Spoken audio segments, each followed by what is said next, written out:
show you today are how to make some pumpkin muffins. Now I've got the recipe for the pumpkin muffins from this book here. I've had this book for a while and I've tried all sorts of recipes in it. It's called the Muffin Bible, so if you're able to get hold of it then please do try. There's all sorts in here, from savoury ones to sweet ones, all sorts. The weights are done in cups, so I don't know what they are converted to pounds and ounces or grams, I'm afraid, but I'll tell you what it is in here, and if you do have the sets of cups at home, they're very easy to get in the UK. If you don't have cups, just go to any sort of baking store and they should have some. I've had mine for quite a while, and in fact one of them was actually split, but it holds dry ingredients, just don't put milk in it. So let me show you how to make some pumpkin muffins. Now the first thing you need to do is you need to cut up some pumpkin. So just cut a chunk off, take the seeds out, and peel the skin off. And then just cut it into sort of inch chunks like this. Now we need to cook this. You don't need a huge amount. What you need to end up with is about half a cup's worth of mashed. So just sort of choose a small pumpkin and just chop a small amount off. If you have got any over, then it doesn't matter, you can always use that for something else. So this is quite hard at the moment, obviously, because it's not been cooked, so just put it in some water, put it on the hob, and then just cook until it's soft.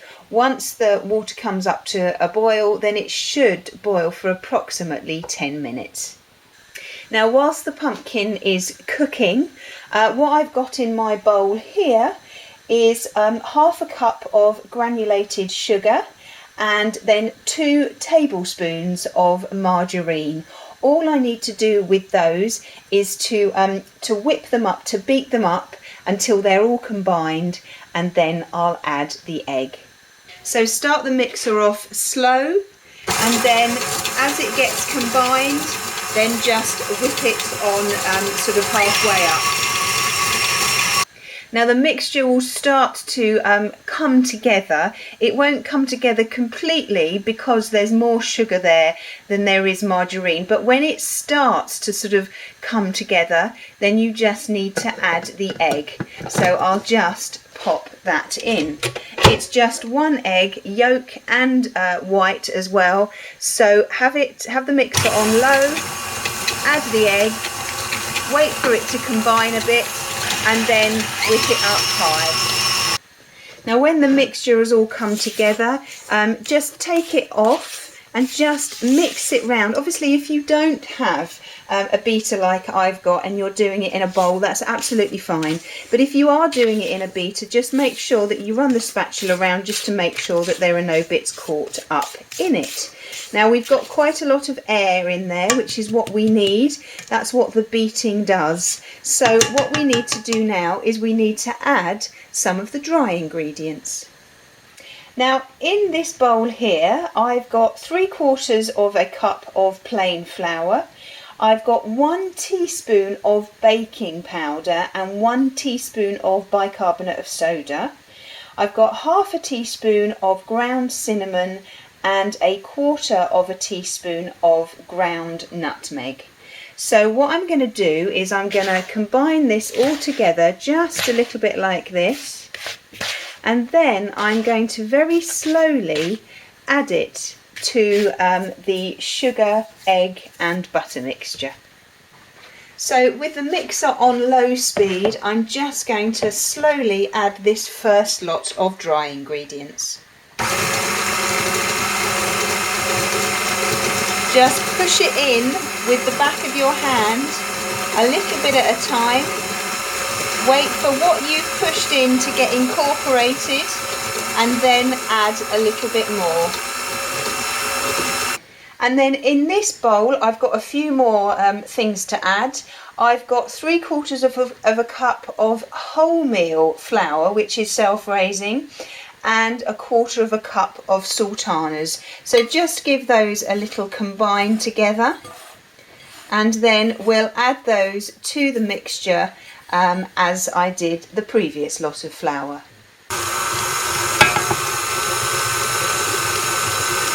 And again, add a little bit, let it combine, and then add a little bit more. And once it's all mixed in, then turn it off. Now once you've added the second bit of flour, you'll notice that it looks very, very dry.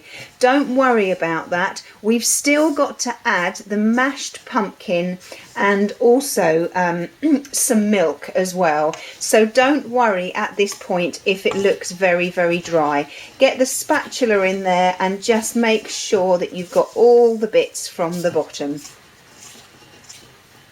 Now the pumpkin has been boiling for about 10 minutes now. You know when it's done because it's easy to get a knife in it. So just take one of your cubes of pumpkin out, put a knife in. If it goes in easily and comes out easily, just like when you test your potatoes, nice and soft, then it's done. So all I'll do now is I'll strain these and just leave this pumpkin to cool just for a little bit. Right, so I have drained the pumpkin, and then all I need to do is to mash it up. You should be able to do it very easily with a fork because it'll be nice and soft, but if you would rather do it with a potato masher, then please use one of those. But just mash it up as fine as you can. This can take a little bit of a time to do, so just bear with it and just be patient. And once you've mashed it up thoroughly, leave it to cool. Now while the pumpkin is cooling in the container or the saucepan, whatever you've got it in, then you need to get the oven on, put it on gas mark 4, and get 12 cake cases. These are muffin cases. Get 12 of these ready. Now we need half a cup of mashed pumpkin, and what I did is exactly the right amount. Don't push it down too far, just sort of gently ease it in.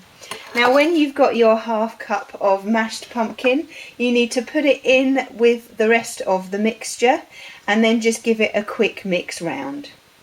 So in it goes, give it a mix, wait for it to combine, and then you just add enough milk to make it nice and smooth and soft. It's difficult to know how much to add, so add some, let it combine in, and then if necessary add some more. But I think what I've got there is just about right. Let me show you. Now this is the consistency you want. It's sort of thick cake mixture, but it blobs like that, okay? You don't want it any thicker than that, otherwise it won't rise.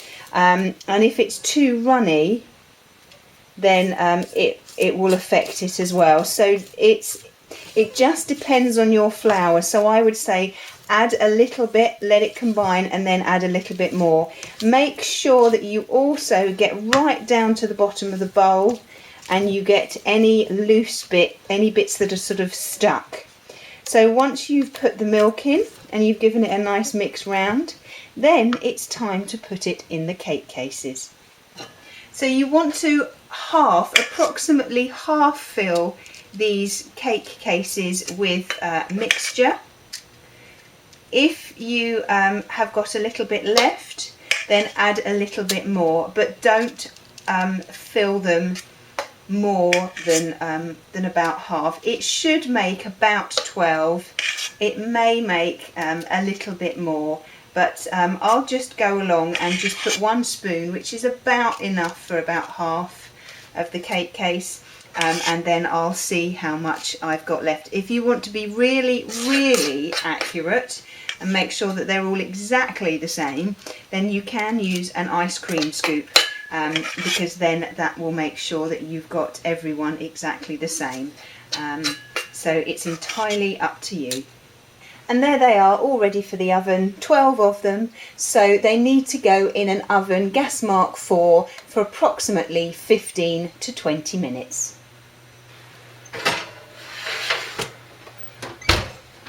Right, well these have been in for 18 minutes, and as you can see they're nice and brown on the top.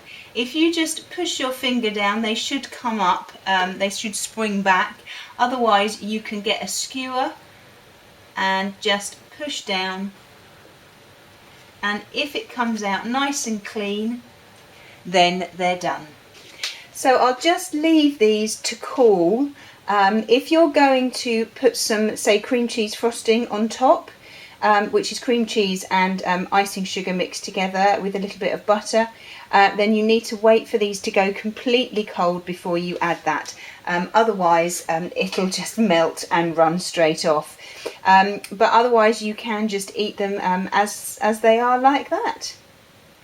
Right, well I hope you give those a go.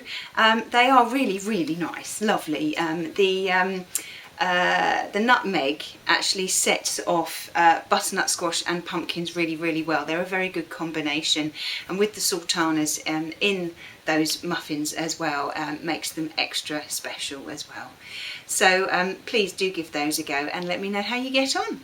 Well, I hope you found what I've shown you useful, and I look forward to seeing you soon. Bye bye.